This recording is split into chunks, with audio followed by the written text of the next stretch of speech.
With b4, Gukesh now gets life. He gets to open the a file and plants the knight on a4 and is like, well, this seems like an improvement over the previous position. And now Magnus plays bishop d3, which apparently, even though it's a very natural follow-up, apparently is also erroneous. And Gukesh now clutch move c6. You look at that move, you go, what?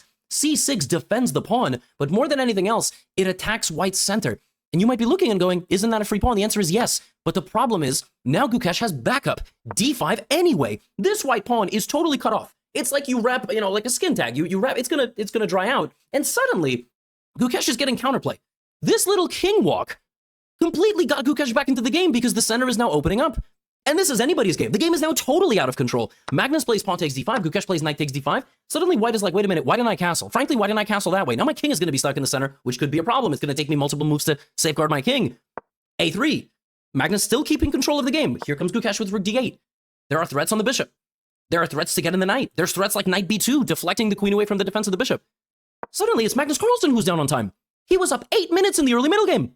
He is now down on time. Gukesh not only has been outplaying everybody in this tournament, he's been outplaying people on the clock. Rook d6. Bishop takes b5. Magnus grabs another pawn to clear out the entire left side of the board, but that allows Gukesh to jump in with his knight. Now it's craziness. There is a hanging queen. There is a hanging bishop. Great move here for Magnus. Bishop c5, a counterattack. If you take the queen, I take your queen. If you take my bishop, I take your other knight. So we have this, and this. Magnus gets a rook. Gukesh gets both the bishops, but white is up a lot of pawns. 2 of them, but it really feels like more because this is a 3-on-0. But the problem in this position is the white king. So Magnus starts to run the king. Gukesh goes back with the knight. Now there is a hanging pawn. Now I have ideas like knight c4 and e4 attacking white.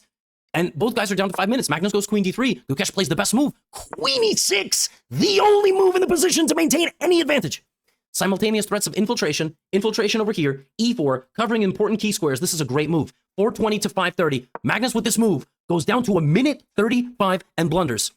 Rook c5, counterpunch. Now he probably saw that coming, which is why he gave a check. But after king back to g8, which is deemed a miss, but this is just game review being annoying, it's a big problem for white, who moves his rook to the wrong square. Rook e1 was maybe the move, and still the computer wants to hide the king. But after this, pawn takes f3, knight e4 is coming in, queen a2 is coming in, rook a3 is coming in, you have 3 extra pawns, but you can't get them moving. Magnus plays rook e5, and now queen h3! That was the idea all along!